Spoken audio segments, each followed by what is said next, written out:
सही सही। तो आपको ये लगता है कि जो चैलेंज है उनके लिए वो यही डिसइंटीग्रेशन है। लेकिन आमिर साहब, ये एक तरफ कहा जाता है कि नून लीग अपनी बका की जंग लड़ रही है, उसकी वजह यह है कि उन्होंने एक ऐसा मैंडेट बनाया जो कमज़ोर है, फिर पीडीएम की 16 माह की हुकूमत का भी सारा मलबा उनके ऊपर गिरा। अब जिस तरह भट्टी साहब ने कहा कि पीटीआई को भी बका की एक जंग का सामना है, आप समझते हैं कि ये जो मुख्तलिफ ग्रुप्स का इमर्ज कर जाना है इस पार्टी से, ये इतना बड़ा क्राइसिस पैदा कर सकती है तहरीक इंसाफ के लिए कि कल को उनकी पार्टी को एक समत में ले जाना मुश्किल हो जाए, चैलेंज बन जाए? देखिए, भट्टी साहब ने 7-8 नुकात पेश किए और मैं अमूमी तौर पर उन तमाम नुकात से मुत्तफिक हूं। बड़े इन्होंने सैर हासिल गुफ्तगू की थी। अब 2-3 हमारे सामने अहम सवाल है जो आपने किया कि क्या ये वाकई इनकी बका का सवाल है। देखिए, फैक्शनिज्म इस पार्टी में है, लेकिन इस पार्टी की जो मकबूल पॉपुलर सपोर्ट बेस है वो उसके चेयरमैन की वजह से, इमरान खान की वजह से है। तो जब तक वो वाला खूंटा उनका मजबूत है, वो जेल में हो, जेल से बाहर हो, फिलहाल जेल में है, तो उनकी जो एक पॉपुलर सपोर्ट बेस है वो अपनी जगह पर कायम रहेगी। तो वो उसमें फिर बाकी लोगों का आने जाने से फर्क नहीं पड़ता। इमरान खान अगर हैं तो ठीक है, उनकी पार्टी भी है और एक बहुत बड़ा फैन क्लब है कि उसके अंदर वो जो बिल्कुल सही कहा कि जी तंजीमी ढांचा उस तरह से नहीं है जैसे जमात इस्लामी में आपने भी फैन क्लब कह दिया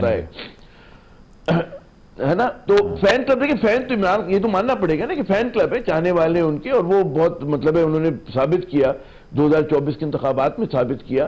तो वाकई बतौर पार्टी उसका तंजीमी ढांचा कमजोर है और जाहिर है उसकी वजह भी हमें समझ में आनी चाहिए, क्योंकि देखिए बतौर सहाफी सवाल हमें बनता है ना कि क्यों ऐसा हो रहा है। जाहिर है जो पार्टी पिछले इतने 2-2.5 बरस से मुसलसल दबाव का शिकार है और उसकी विक्टिमाइजेशन हो रही है, गलत हो रही है, सही हो रही है, बिल्कुल अलग बहस है, लेकिन हो रहा है, तो उसमें इस तरह की चीजें जो होती हैं वो बिल्कुल इम्कान है। अच्छा, दूसरी जो अहम बात यह है कि पीटीआई नहीं बल्कि तमाम हमारी जो पावर प्ले में पॉलिटिकल पार्टीज हैं वो तमाम की तमाम फौज के साथ जो है वो डील करती हैं, करती आई हैं और करना चाहती हैं और डील को बरकरार रखना चाहती हैं। पीटीआई की मासूमियत, नादानी, ना तजर्बेकारी, जो भी आप इसके लिए अच्छा सा लफ्ज़ इस्तेमाल करें, वो ये कि उसका बरमला इजहार कर देती है। वो कहती है कि जी हम तो, उन्हें पता है कि जी इनसे हमें बात करनी है, ये मतलब है पाकिस्तान की सबसे मुनज़्ज़म मजबूत कुव्वत है और अगर पाकिस्तान को आगे जाना है तो सिविल और मिलिट्री लीडरशिप को साथ मिलकर चलना चाहिए। अब अमूमी तौर पर जब ये लोग एक सफ़े पे थे, हमने उस सफ़े को टूटते हुए देखा, फटते हुए देखा, वो एक अलग बहस है। ठीक है, आमिर साहब आपकी तरफ मैं आता हूं। भट्टी साहब, ये जो बात आमिर साहब ने की है, अब हमने पीटीआई का एक आइडियलिज्म देखा है जब उनका दौर भी था हुकूमत में 2018 के बाद। हमें ये बताया गया कि वो मीर जाफ़र, मीर सादिक की सदाएं भी बुलंद की गई जलसों के अंदर। ये भी कहा गया कि ग़ुलामी की ज़िंदगी से बेहतर मौत होती है। ये भी कहा गया कि हम एंटी इस्टेब्लिशमेंट है। तो आपको लगता है कि मुज़ाकरात बिलाखिर इस्टेब्लिशमेंट से करना कोई एंटी इस्टेब्लिशमेंट इनिशिएटिव है? क्योंकि एंटी इस्टेब्लिशमेंट एरियनिज़म को जितना आम आवाम समझती है वो तो यही है कि सियासत में इस्टेब्लिशमेंट का जो किरदार है उसको माइनस किया जाए, लेकिन यहाँ पर तो बात ही उनसे हो रही है। पहली बात तो ये है कि मैं ये इस बात से एग्री करता हूँ आमिर ज़िया साहब की कि जितना बड़ा भी क्राइसिस हो ये आपको ज़हनों में रखना चाहिए, जितनी बड़ा भी इख्तलाफ हो, जितना बड़ा भी टूट फूट हो, जब तक इमरान खान मौजूद हैं पाकिस्तान तहरीक इंसाफ फाइनली एक पेज पे होगी। और वो इस वजह से होगी कि सारों को पता है कि वोट बैंक इमरान खान का है। सबको पता है कि बैरिस्टर गोर जो हैं वो हो सकता है काउंसलर भी ना बने, शेर अफजल मरवत हो सकता है एमपीए भी हार गए जाएं एमएनए अगर इमरान खान की सपोर्ट ना हो।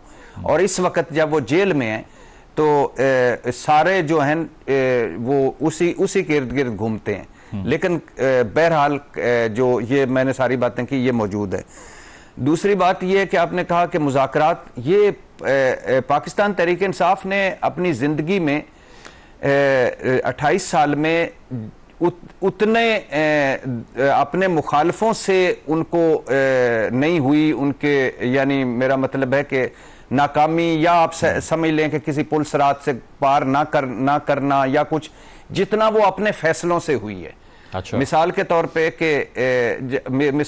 पे कि जब आप बात करते हैं दोनों सूबाई हुकूमतें तोड़ना, अपनी ख़त्म करना, कौमी असम्बली से निकलना, और फिर मीर जाफ़र मीर सादिक से 9 मई तक, ये तहरीक इंसाफ में 95% लोग, मैं उस वक़्त उनका गवाह हूं कि 95% लोग जो थे वो तहरीक इंसाफ में इमरान खान सबको रोकते थे, और 5% वो थे, और मजे की बात है वो 5% वही थे जो कहते थे चढ़ जा सूली राम भली करेगा। बहरहाल लीडर जो मेन सियासतदान होता है या कायद होता है उसका ही विजन होना चाहिए, लेकिन वो जो 4-5% थे वो पहले हल्ले में ही पार्टी छोड़ गए और उनकी वजह से गलत फैसले हुए। फिर तहरीक इंसाफ हमेशा से ये ज़हनों में रहे, तहरीक इंसाफ हमेशा से ही, खा वो आरिफ अलवी फार्मूला हो, खा वो ऐवान सदर की मुलाकातें हों, खा वो जन बाजवा को उस वक़्त शॉर्ट और लॉन्ग एक्सटेंशन हो, खा वो मोहम्मद अली दुरानी फार्मूला हो, खा वो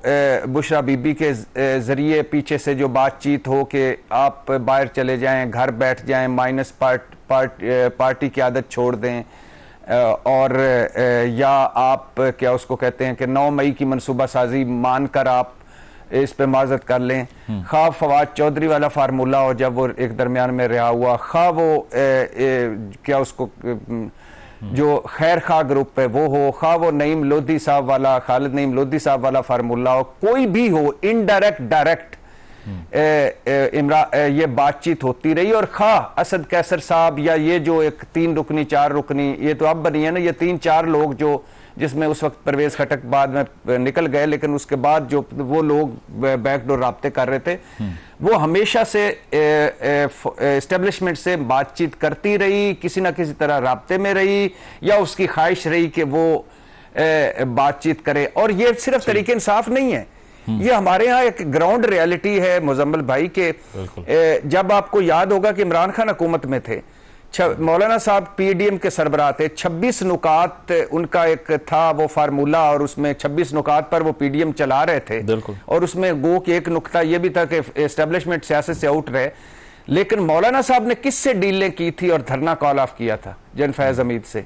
जरदारी साहब किसको कह रहे थे कि मुझे फार्मूला बनाने वाले कहते हैं फार्मूला बनाओ, और मैंने कहा पहले इसकी छुट्टी कराओ फिर मैं फार्मूला बनाता हूं फौज एस्टेब्लिशमेंट से, उस वक्त की एस्टेब्लिशमेंट से। शहबाज शरीफ साहब कहां पहुंच के फरमा रहे थे कि मैं इलेक्शन से पहले वजीर आजम बन चुका, काबीना के नाम फाइनल हो चुके, वहां मलिक अहमद साहब कहां दरमियान में ब्रिज कर रहे थे, जुबैर उमर कहां, लेकिन इस वक्त तो एंटी एस्टैब्लिशमेंट जमात तो तहरीक इंसाफ। और फिर आखिरी 2 जुमले, सिर्फ आखिरी मुजम्मिल भाई, तो वो उस वक्त भी ये कहते थे कि ये तो इमरान खान हुकूमत तो सिलेक्टेड है, कुटपुतली है, बात तो उनसे हम करेंगे जो असल हैं, और उनसे मुज़ाकरात होंगे, और वो उनसे ही करते रहे और फवायद भी लेते रहे। नवाज शरीफ साहब का लंदन जाना वगैरह वगैरह, तो ये भी यही कर रहे हैं। लेकिन तहरीक इंसाफ हर दौर में, खा उसका फ्रंट पे क्या भी रहा, बयानिया रहा, लेकिन बैकडोर उसने हर दौर में मतलब और बातचीत होती है। हर दौर में ये एंगेजमेंट जो है वो उनकी जारी रही है। प्रोग्राम में एक ब्रेक शामिल करते हैं, ब्रेक के बाद वापस आएंगे। Stay with us. Welcome back नाज़रीन, गुफ्तगू को आगे बढ़ाते हैं। अंबर, आप क्या समझती हैं ये जो एक पब्लिक परसेप्शन है वोटर में या उनके सपोर्टर में